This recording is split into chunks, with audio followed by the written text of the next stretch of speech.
Olá, me chamo Nivemara Sidraque Lima Barroso, sou psicóloga, servidora pública da Secretaria de Saúde do Estado do Ceará, sou psicodramaticista didata, terapeuta sistêmica de casal e de família, associada à Associação Cearense de Terapia de Família e também da Associação Brasileira de Psicologia Hospitalar. Sou mestre em psicologia, especialista em abordagem sistêmica da família, educação inclusiva, psicopedagogia e dependência química. Tenho formação em terapia comunitária, arte-terapia, psico-oncologia, tanatologia, cuidados paliativos e luto. O trabalho que eu venho apresentar para vocês, ele é tema livre, onde o eixo principal são as competências do terapeuta familiar em múltiplos contextos humanos. O subeixo é saúde. Esse trabalho é de minha autoria, Nivemara Sidraque Lima Barroso, e de Simone Maria Santos Lima.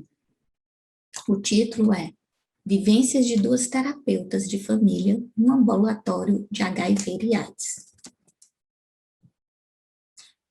HIV e AIDS é um problema de saúde pública. HIV é uma sigla que significa vírus da imunodeficiência humana adquirida. AIDS é a síndrome da imunodeficiência humana adquirida. O vírus do HIV, uma vez que contamina a pessoa, ele sobrevive das células de defesa dessas pessoas. Então, à medida que ele vai ficando forte, a pessoa vai perdendo a sua imunidade. E à medida que ela vai perdendo a sua imunidade, ela fica mais vulnerável às doenças oportunistas, como tuberculose ou outros vírus que estão, micro-organismos que estão no ambiente. O HIV/AIDS é uma doença crônica e sem cura, né? Que tem vários aspectos multidimensionais para além do aspecto biomédico. Ele tem um olhar, ele exige um olhar para a sua compreensão, um olhar de múltiplos fatores biopsicossociais. Ele implica nas relações pessoais dessa pessoa, nas relações familiares, tem impactos no ambiente de trabalho, ele tem impacto na sociedade, ele tem impacto na saúde pública de forma geral.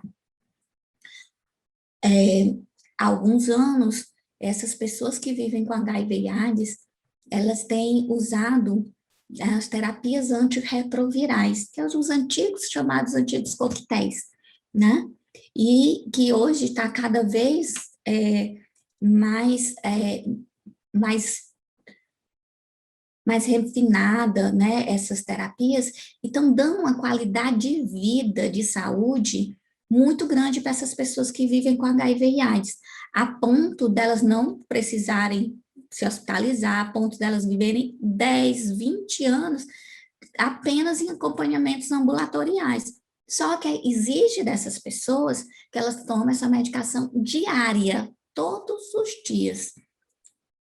Embora as terapias antirretrovirais, elas realmente estejam dando uma qualidade de vida muito boa a essas pessoas que vivem com HIV e AIDS, pouco se tem feito a nível de políticas públicas que realmente visem as outras dimensões não orgânicas do HIV. E assim, continua sendo tema comum, mais de 40 anos do aparecimento do HIV, que foi de 1983 para cá, o preconceito ainda é a palavra-chave quando se pensa em HIV. Estigmas, dificuldades não só de lidar com a doença, mas com a sociedade, com os impactos que ela acomete essa pessoa. Dificuldades nas suas relações, dificuldades em tomar algumas decisões, dificuldades em manter um relacionamento saudável, um relacionamento onde ele possa abrir para o companheiro, para a companheira, para o familiar, para o pai, para a mãe, para o irmão, para um amigo, que ele tem HIV. É muito difícil o momento de revelação, né? Para os casais, por exemplo, alguns se separam, nem dizem por quê, outros convivem, mas não convivem mais do mesmo jeito, outros, quando sabem do diagnóstico, ficam juntos, mas com pouco tempo separam, outros ficam juntos, mas o sexo não é mais o mesmo, a relação não é mais a mesma. A família, muitas vezes, quando não expulsa, gente, eles ainda expulsam, em pleno século XXI ainda há isso, mas quando não expulsam, há ainda relatos, como a gente já escutou muito lá no ambulatório, de tudo separado, de copo separado, prato separado, cama separada, então ninguém, é como se a pessoa tivesse uma doença contagiosa e que pudesse matar a qualquer hora os outros familiares, então eles não se beijam, não se abraçam, então ainda há muito preconceito, ainda há muito estigma e ainda há muito sofrimento com o diagnóstico do HIV. Esse estudo é um relato de campo etnográfico. Ele foi realizado em uma instituição pública aqui no estado do Ceará, acerca do atendimento ambulatorial feito com pacientes de HIV e AIDS desse hospital. Os participantes foram pessoas de ambos os sexos e de idades variadas, e usuários dos serviços e seus familiares. O atendimento ambulatorial pelo SUS, ele tem uma assistência multidisciplinar. Tá? Ele tem assistência em odontologia e medicina e suas especialidades, que é infectologia, clínica geral, neurologia, endocrinologia, dermatologia, ginecologia, né? Enfim, várias áreas de especialidades ligadas ao HIV. Enfermagem, atendimento de enfermagem, atendimento de serviço social e o atendimento da psicologia. O ambulatório de psicologia, ele faz atividades comuns aos outros ambulatórios, né, aos outros profissionais, menos do médico, que o médico, ele trabalha apenas com consultas agendadas dentro da sua especialidade. Mas os demais da equipe, nós trabalhamos com protocolos de pré e pós-testagem. São pessoas que vão de livre demanda, né, comparecem de livre demanda no ambulatório, quando ou tem um acidente pérfuro-cortante, acha que pode se contaminar, é comum, por exemplo, em profissionais da saúde, ou até mesmo profissionais de limpeza, lixeiros, que vão pegar e se cortam, né, eles vão com acidente pérfuro-cortante para saber se foi contaminado ou não. Outros procuram por relações sexuais desprotegidas, com pessoas desconhecidas, ou outros já procuram porque a pessoa, o parceiro que ela teve relação desprotegida, ele comunica que testou, depois disso, testou positivo para HIV. Então, muitas dessas pessoas chegam lá de todas as idades, né, de todos os cantos da cidade para serem testados. Então, no ambulatório, lá, a gente faz o acolhimento dessas pessoas, faz a escuta ativa dessas pessoas, ativa e afetiva, né, e oferece a elas psicoeducação, educação em saúde, algumas orientações de prevenção, orientações da própria conhecimento sobre HIV, sobre sífilis, sobre hepatite B, que são as mais comuns. Então, a gente solicita essa testagem, que das doenças mais comuns, como eu já disse, HIV, sífilis, hepatite B e C, e com 2 horas eles voltam para a comunicação dos resultados. Dependendo dos resultados, né, a gente dá seguimento explicando para ele as testagens que eles têm. Quando dá negativo, que eles têm que voltar com 1 mês, com 3 meses e com 6 meses, por conta da janela imunológica, tanto do HIV como da hepatite, e até da própria sífilis. Então, o resultado negativo de primeiro, ele pode ser um falso negativo, ele precisa ser investigado por mais 6 meses, e quando dá positivo, é um impacto muito grande. Eu já atendi pessoas que choram, já atendi pessoas que gritam, já atendi pessoas que disseram que ia se matar, eu já atendi pessoas que ficaram com muita raiva e disseram que ia sair por aí contaminando as pessoas. Então, o momento da comunicação de um resultado positivo é um momento impactante, muitas vezes traumatizante para a pessoa, né? E é um momento em que ela precisa ressignificar toda a vida dela ali em poucos minutos. Ela precisa ouvir aquilo ali e é um turbilhão de emoções.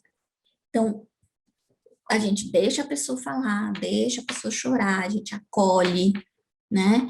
E muitas vezes marca o retorno dela na mesma semana com a gente da psicologia, começa os acompanhamentos com essa pessoa. Nesses acompanhamentos, os ambulatórios eram apenas individuais, né? Assim, a gente apenas acompanhava essas pessoas que após esse diagnóstico, e para tratamento, e encaminhava para as especialidades e tudo. No atendimento psicológico a essas pessoas, individual, a gente começou a perceber o quanto elas sofriam, né? Por não revelarem para a família, por não revelarem por parceiro, por viverem isoladas após o diagnóstico, muitas vezes, por não terem mais uma vida sexual com qualidade. Então, a gente começou, a partir da escuta e do atendimento psicológico individual dessas pessoas, começamos a sugerir que trouxessem parceiros, que trouxessem irmãos, que trouxessem pai, que trouxessem mãe, que trouxessem as pessoas que para elas eram importantes, e que elas não estavam sendo apoiadas porque essas pessoas não sabiam, porque ela também tinha muito medo de revelar para essas pessoas, e essas pessoas não aceitarem, rejeitarem. Elas tinham medo de ser rejeitadas. A partir do momento que a gente começou a incluir essas famílias, a gente começou a incluir esses parceiros, a incluir os irmãos nos atendimentos, aos poucos a gente foi vendo que a dinâmica dessa família, ela serviu, né? Ela modificou o tratamento dessa pessoa, porque essa pessoa estava lá com mais frequência, ela estava usando a medicação dela, ela estava fazendo os exames dela, ela estava se cuidando, ela começava a ter uma vida sexual com maior qualidade, um autocuidado, ele começou a fazer atividades, começou a voltar a estudar, né, a procurar emprego, enfim. A inclusão da família, ela trouxe, né, muitos benefícios no tratamento dessa pessoa com HIV e AIDS. Realmente foi muito lindo de ver algumas histórias, né, dessas inclusões e de pessoas que também já estavam há algum tempo no individual e com o mesmo sofrimento, né, que trazia o mesmo sofrimento de não ser, do medo de não ser aceito na família.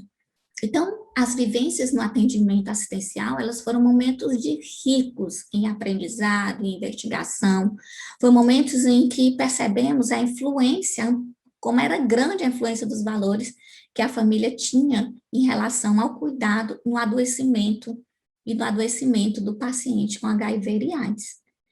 A importância, foi muito bom a gente ver a importância da família no tratamento dessa pessoa com HIV e AIDS.